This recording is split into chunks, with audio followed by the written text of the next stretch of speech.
Let's go.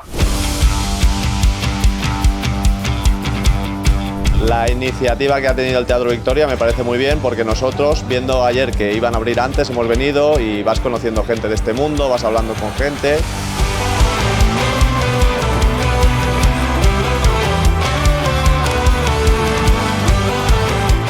La sensació de comunitat és una de les coses que més et sorprenen quan arribes. És una forma també de socialitzar i conèixer gent que al final té els teus mateixos gustos. Per mi ha sigut molt difícil venir avui i m'ha fet sentir increïble. Som la millor comunitat.